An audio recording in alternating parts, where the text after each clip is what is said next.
ពេលប្រជុំបិណ្ឌទាំងដែលមនុស្សគ្រប់គ្នាគេបានឈប់សម្រាកហើយបានត្រឡប់ទៅស្រុកជួបជុំបងប្អូននឹងឡើងស្ងាត់ពេញអស់លេងហើយប៉ុន្តែគាត់អត់បានទៅដូចគេទេតែគាត់ហ្នឹងបែរជាបាននៅកំដរសាកសពរបស់មីងច័ន្ទទាំងដែលគាត់មិនបានដឹងផងថាមីងច័ន្ទដេកស្លាប់តាំងពីពេលណាមកចំពោះរឿងដ៏សែនរន្ធត់មួយហ្នឹងគឺជារឿងដែលកើតឡើងទៅលើមីនីគាត់ប្រាប់ថារឿងហ្នឹងវាកើតឡើងកាលពីឆ្នាំ2007ពេលដែលគាត់មានអាយុត្រឹមតែ17-18ឆ្នាំទេជំនាន់ហ្នឹងដោយសារតែគ្រួសាររបស់គាត់ក្រពេកគាត់ត្រូវឈប់រៀនត្រឹមតែថ្នាក់ទី10ទេហើយគាត់ត្រូវឡើងមកបំពេញដើម្បីរកការងារធ្វើដើម្បីជួយសម្រាលបន្ទុកគ្រួសាររបស់គាត់ហើយការងារគាត់ធ្វើជំនាន់ហ្នឹងគឺអត់មានអីក្រៅពីការងាររោងចក្រទេទាំងអស់គ្នានៅពេលដែលគាត់ឡើងមកហ្នឹងគឺគាត់ត្រូវជួលបន្ទប់ជួលនៅជាមួយនឹងអ្នកស្រុកអ្នកភូមិរបស់គាត់ដែលគេធ្វើការរោងចក្រពីមុនមកស្រាប់ហ្នឹងនៅជាមួយគេហើយបន្ទប់ជួលហ្នឹងគឺមកបន្ទប់នៅគ្នា4-5នាក់ហើយបន្ទប់ជួលជំនាន់គាត់ហ្នឹងទាំងអស់គ្នាគឺវាតូចមែនតើហើយបន្ទប់ហ្នឹងគឺគេធ្វើមកពីឈើ10-20បន្ទប់ជាប់គ្នាអញ្ចឹងទៅហើយខាងលើគឺគេធ្វើពីប៉ាំងអាស័យធ្វើអីចឹងណាគាត់ថាបន្ទប់ជួលជំនាន់គាត់ហ្នឹងគឺពិបាករស់នៅខ្លាំងមែនតើកន្លែងខ្លះទៅគឺធ្លុះធ្លាយកន្លែងខ្លះទៅគឺអាចឲ្យមើលពីខាងក្រៅទៅឃើញសូម្បីតែបន្ទប់ទឹកសូម្បីតែកន្លែងដេកក៏ពិបាករស់នៅដែរតើតអ្នកដែលធ្លាប់ធ្វើការរោងចក្រកាលពីជំនាន់ឆ្នាំ2006-2007ដូចគាត់ប្រហែលបានគេដឹងថាបន្ទប់ជួលជំនាន់មុនហ្នឹងគឺពិបាកប៉ុណ្ណាប៉ុន្តែគាត់មានជំរឿទេបើទោះបីជាចៀតបើទោះបីជាពិបាករស់នៅក៏គាត់នឹងត្រូវតែបង្ខំចិត្តរស់នៅជាមួយគេជាមួយឯងនឹងដែរអញ្ចឹងថានៅពេលដែលគាត់នៅហ្នឹងនៅពេលដែលមានបនទានម្ដងគាត់នឹងក៏បានត្រឡប់ទៅស្រុកដូចគេដូចឯងអញ្ចឹងណាអ្នកបន្ទប់គាត់អ្នកនៅបន្ទប់ជួលទាំងអស់គេត្រឡប់ទៅស្រុករៀងខ្លួនលើកលែងតែប្រជុំបិណ្ឌនៅក្នុងឆ្នាំ2007នឹងមួយតែគាត់បានត្រឡប់ទៅស្រុកវិញទេទាំងអស់គ្នាទាំងដែលគាត់បន់ឲ្យធ្វើការឲ្យចប់ហើយនឹងបានត្រឡប់ទៅស្រុកទៅអីគឺបន់ខ្លាំងមែនតើប៉ុន្តែអត់បានទៅទេដោយសារតែយាយរបស់គាត់ឈឺធ្ងន់ហើយយាយរបស់គាត់នឹងត្រូវឡើងពីស្រុកមកព្យាបាលនៅភ្នំពេញអញ្ចឹងណាចឹងនៅពេលយាយគាត់ឡើងមកភ្នំពេញហ្នឹងគាត់នេះក៏ត្រូវនៅមើលថែយាយរបស់គាត់បន្តទៀតអត់បានត្រឡប់ទៅស្រុកអត់បានទៅអីសោះហ្មងទាំងអ្នកដែលជួលបន្ទប់ជាមួយគាត់គឺគេទៅអស់លេងហើយគាត់ថានៅពេលគេទៅស្រុកអស់អញ្ចឹងណាបន្ទប់ជួលដែលធ្លាប់មានមនុស្សនៅកោះកនៅកក់កុញ10-20បន្ទប់ទល់មុខគ្នាហ្នឹងណាធ្លាប់តែមនុស្សច្រើនមែនតើប្រែមកជាស្ងាត់ជ្រាបដូចជាបន្ទប់ជួលដែលគេបោះបង់ចោលអញ្ចឹងនៅខាងមុខបន្ទប់គឺបិទទ្វារចាក់សោអស់លេងហ្មងប៉ុន្តែគាត់ទាំងអស់គ្នាគាត់ត្រូវតែបង្ខំចិត្តនៅបើទោះបីជាគាត់ពេលគឺគាត់ខ្លាចខ្លាំងមែនតើប៉ុន្តែគាត់ក៏ត្រូវតែនៅនឹងឯង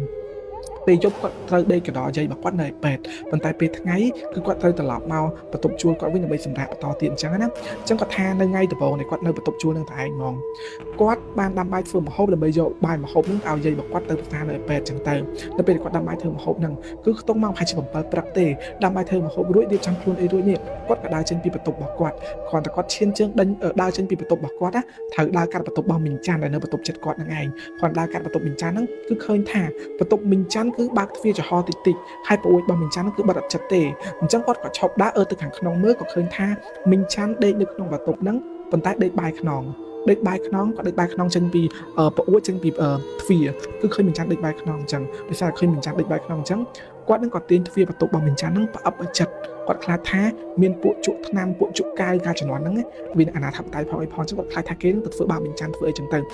ៅទាញទ្វារទីអីបិទឲ្យអញ្ចឹងគាត់ក៏ដើរហួសទៅពេទ្យទៅអញ្ចឹងនៅពេលដែលគាត់ទៅពេទ្យនេះបញ្ចុកបាយមើលថែយាយរបស់គាត់រួចម៉ោងប្រហែលជាខ្ទង់4គាត់ដើរត្រឡប់មកវិញដើម្បីមកដាំបាយធ្វើម្ហូបបន្តទៀតគាត់ក៏ដើរត្រឡប់មកពីធ្វើការវិញច្រឡំមកធ្វើការមកពីពេទ្យវិញដើរកាត់បន្ទប់នឹងទៀតឃើញបន្ទប់មីងច័ន្ទនឹងបើកចំហហើយបើកចំហគឺបើកធំជាងមុនទៀតហើយសម្បីប្រវត្តិរបស់គាត់ក៏បើកចំហដែរចឹងទៅពេលគាត់ដើរកាត់ហ្នឹងគឺឃើញថាមីងច័ន្ទដេកបាយក្នុងដដែលដេកបាយក្នុងដដែលប៉ុន្តែភ្លើងនៅក្នុងបន្ទប់គាត់គឺបើកហើយភ្លើងនៅក្នុងបន្ទប់ជួលជំនាន់មុនគឺគេប្រើអាភ្លើងពណ៌ពងមាន់នេះចឹងគាត់ឃើញថាមីងច័ន្ទនឹងដេកបាយក្នុងដេកធម្មតាទេអញ្ចឹងគាត់ក៏ស្រែកសួរថាមីងអត់ស្រួលខ្លួនមែនហើយមិនអត់ទៅស្រុកអត់ទៅអីអញ្ចឹងមីងនឹងអត់និយាយទាំងអស់ដោយសារតែមីងនឹងអត់និយាយផងគាត់នឹងក៏ដើរចូលបន្ទប់គាត់ទៅដោយសារតែពេលហ្នឹងគឺគាត់ត្រូវតែដាំបាយធ្វើម្ហូបបញ្ញាក់យកទៅឲ្យយាយរបស់គាត់ប្រសាវិញចឹងទៅពេលគាត់ដាំបាយធ្វើម្ហូបរួចនេះគឺខ្ទង់មកប្រហែលជា6កន្លះគាត់6កន្លះភ្លាមគាត់ក៏ដាក់បាយដាក់ម្ហូបចូលក្នុងស្រាក់រួចទាញទ្វារបន្ទប់គាត់បិទចាក់សោគាត់ខ្លាចគេចូលទៅលួចអីក្នុងបន្ទប់ចឹងណាបិទទ្វារចាក់សោរួចគាត់ក៏ដើរចេញពីបន្ទប់គាត់ត្រឡប់ទៅពេទ្យវិញប៉ុន្តែគាត់ដើរកាត់បន្ទប់មីងច័ន្ទទៀតដោយសារតែបន្ទប់មីងច័ន្ទគឺនៅជាប់បន្ទប់គាត់ហ្មងទាំងអស់គ្នាចឹងពេលដើរកាត់ហ្នឹងភ្លើងគឺមានត្រឹមតែភ្លើងដែលភ្លឺចេញពីបន្ទប់របស់មីងច័ន្ទភ្លឺមកពីខាងក្រៅពីខាងក្នុងចេញមកខាងក្រៅទេផុតពីហ្នឹងបន្ទប់គ្រប់គ្នាទាំងអស់គឺបិទភ្លើងជិតឆឹងស្ងាត់ជ្រាបស្ងាត់ដូចចោលដូចសេះអញ្ចឹងនិយាយរួមទៅឥឡូវហ្នឹងក៏នៅតែស្ងាត់ចឹងតែពេលប្រជុំបិណ្ឌម្ដង chắc có thay là bây giờ quạt đa cả tụng mình chán năng tiệt quạt khơi mình chán năng ngợm cùi mình chán năng ngợm cùiแต่บางทีเป็นtay mình chán cùi bài khăn nòng cùi bài khăn nòng trên bị phía trên bị bạo uột hay cùiนึกคือสภาพโดยจริงcùiเอาจากกงcùi bị trâuจากกงมาจากเฮียงจังให้เอาจังนะquạt mưa bị kéoที่เคยสภาพmình chánก็โดนcùiจังฉันเป็นเคยจังquạtกับสู้ท่ามิ่งการเตะสล็อกจะจับชมเตะเหรอเตะสล็อกแต่ไอ้มีนึกอันใหญ่ถึงอ่ะคือcùi bài khănนองแต่ได้จังquạtเคยมีหนึ่งcùi bài khănนองแต่quạtก็ด่าหัวตัวเป็ดต่อติดจังนะเป็นquạtตัวเป็ดเนี่ยquạtก็เล็บเล็บขนาดทำจกบานจกไอ้ยัยบอกquạtด้วยquạtสำราญหน่อยเป็ดนั่งจมูกยัยบอกquạtนั่งไอ้เราไปปรักล่างต้องมังบุญมังปรำปรักเนี่ยคือquạtถือเจนปีเป็ดตลับมาประตูช่วยไว้ยังไม่ตามไปเฟิร์มฮบเอาใจquạtต่อติดฉันเป็นquạtด่าตลับมาไว้เนี่ยquạtด่าการประตูมินจันมาดองติดประตูมินจันเป็นนั่นคือบางทีจมหอท้อมมินจันคือquạtเด็กใบขนองแต่ได้เด็กใบขนองเจนปีเจนปีปวดแต่ได้ต่างกันเนี่ยจังquạtคืนจังquạtกันจันสะได้เฉยให้quạtซัวmình anh bắt bắt việt bắt ấy thì ấy cao ấy ở bây giờ cái châu lụi châu plan châu thừa bạc châu ấy từ và tục nơi là tại anh phong đặt xây cả nơi thì còn hẹp trắng á mình chán nó đây nghiêm tại cứ nó đây nghiêm tại mong chắc được sao khơi thăm mình chán nó đây nghiêm tại hay âm dễ đây là trắng quát gặp hẹp tiệt tha trong nhóm tên việt bắt ao quát tên việt bắt ao mình chán đang đối còn châu á sai đang ác nghiêm dục bẹ của mình việt phương mới ở việt nam chọn để từ quát gặp thăm mình chán đang trừ hay bên năng cứ quát ở ban nơi xua nó mình chán thì đây sang tại quát nó ác láng phong thầm đá nơi pet quát ban đây xua đôi nơi tục quát thì chẳng khoản là quát châu đào bắt tốt quát bắt phía và uống bắt phía quát luôn ai cũng chạy sao chạy đối quát cả đề nơi không bắt tục quát quát được phong tại đây nó là điểm quát lư sầm lệnh dùng đang đặt bên nó cứ mang bầm bậy ra cái nhá lư sầm lệnh dùng lư sầm lệnh dùng mà tại cái lư sầm lệnh dùng nó cứ dùng trên bị bắt tục mình chàn nóเป็นlư sầm lệnh dùng chẳng quát cả ngợm cùi mình đi có thay bên nó quát ngợm cùi quát sầm lặng tới trong chương bảo quát để xa bà ở rạp tới cứ bắt tục mình chànคือđôi nơi trong chương bảo quát trong để xa quát đây bài non nó cứ ở đại chương từ trong ở từ bắt tục mình chàn chẳng quát ngợm cùi nó là cái quát ban tiếng đạp từ trong chương bảo quát tha mình chàn quát dùng đường ấy quát bên bàn hai ấy mền quát rau sai xua na bàn tay mình chán có chọc dùng bàn tay mình chán đồ mà chỉ cuộn chàng cuộn tích chắc cuộn băng quát lư sợi cuộn chẳng quát cả sải tham mình ba nay chọc cuộn hay nhom đây để sao dùng mấy nhom cái đỏ dây nhom đo plư gọi bán đây tê nhom xong đây sải tập bắn năng mình chán nó có ngặt từ mình chẳng khoản là mình chán ngặt năng bên phim quát có bắt đua luôn đây từ lư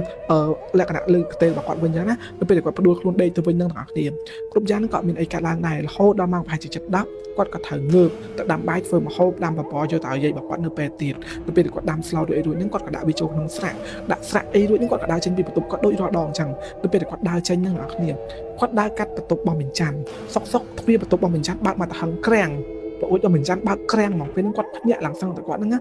lẹ chàn sạ bị đài quát cả chọc đá sờ lằng từ hàng nòng đá sờ lằng từ hàng nòng cứ khơi tham mình chàn quát cả bông tại đây bài nòng đây bài không còn ở đôi toa đong này quạt khơi chẳng để sao được khơi chẳng quạt cả đá từ chất đợi bây tin phía bật ảo thì khi nào nó bây giờ quạt đá từ chất á sắp đặt khăn à sao cứ sôi trên không có tổ bằng mình tràn màu mỏng khăn nó cứ sôi đôi mi cả đảo ngọc lại mà hay cái mà không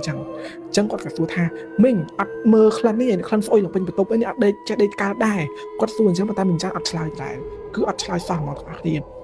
chẳng để sao được khơi tham mình chăn đặt trái thế quát cả đá trâu tới chất đầm mới chẳng đăng tham mình chăn quát đây chư quát ấy men bật quát chư ăn có cho ăn ấy chui chứ á trong cả đá trâu được không bật tục đầm bê đá từ chỗ lạc không bật tục thằng này khăn can là sôi tơ chẳng quát cả đá từ mộc mình chăn hoàn toàn quát đá đón mộc mình chăn là thằng này cứ quát slot khăn mình tèn ấy để quát bàn khơi cứ mình chăn đây bài nó cứ đây slap bắt tay hay sập hiệp sập bằng mình chăn nó cứ hô tật đồng ngày hô trên mau làng pin cái lại để quát đây mà thọc năng hay mình sập hiệp không mau một bọc quát nó ngắt cứ làng swai khăn cứ vịt ôi hay cái lại khác cứ rồi rùm hay là cái đừng ăn quát tham vì mình chiêm hô đôi mình sắt cả đào để khăm mình chăn đừng trắng á hay play bọc quát bạc làng lười trẻ hay mọt bọc quát cho hò hay cứ sập hiệp nó cứ cuội à nhớ khăn mình tèn quát tham còn quát khơi tập năng á cứ quát đốt chân bị bật tục tặng bài mà hộp lại bị đầy rút tới đó sẽ ao bị cha tục để chiêm bị cha tục chua lên á ao mà mờ sẽ ao lòng bên năng bên nó cứ ao mà được chu cho mà mớ bàn tay mình được không tục chua lên để sang tập bên chống mọi bên là cái này tục thế đẹp xinh mà chui mơ bên năng nó bên để mơ tới vật lý của cái màu đai cái tha mình cha nó phải trực sau câu slap năng ai vậy sập hiệp bạc quát nó cứ ăn miên cái thứ bạo miên ấy tề trong tạc này hay sập hiệp năng tiết á vật lý phép tha mình chán ai mình slap tốn 4-5 ngày vậy hoặc là lư pan năng á cứ mình ní cứ quát slot mình ta là cứ quát slot mình ta áไปsangตะกะลองมาquát đa cắtประตูcứ quát khơi mình ní nước đôi ăn toàn slap tề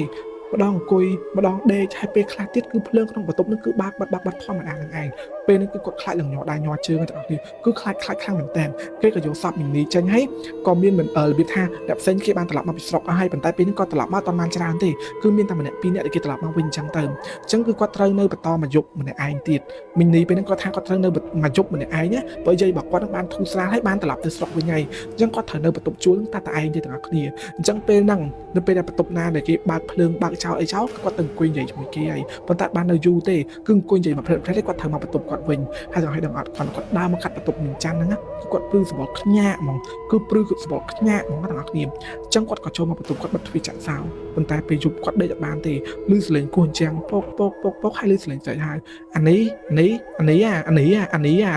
ស្រែកហៅគាត់រហូតទាំងអស់គ្នាគាត់ថានៅពេលដែលគាត់ឮអញ្ចឹងគឺវាស្លុតផងខ្លាចផងដេកយំរហូតហ្មងដល់ពេលព្រឹកឡើងទាំងអស់គ្នាព្រឹកត្រឹមតែម៉ោង6ដែលគាត់ងើបពីដេកហ្នឹងណាគាត់ងើបមកហ្នឹងគឺគាត់អត់ចង់នៅក្នុងបន្ទប់នោះទេគាត់ចង់ដើរទៅកន្លែងណាដែលមានមនុស្សច្រើនដែលគេលក់បបរលក់អីគាត់ដើរកាត់បន្ទប់មីងច័ន្ទហ្នឹងហ្មងគាត់ទៅដើរកាត់ទាំងអស់គ្នាអីដែលគាត់បានឃើញគឺមីងច័ន្ទឈរនៅក្នុងបន្ទប់ឈរតាំងប្រអួចមើលមកគាត់ចេះហើយសភាពរបស់មីងច័ន្ទគឺដូចសភាពសពដែលគាត់បានស្លាប់នឹងឯង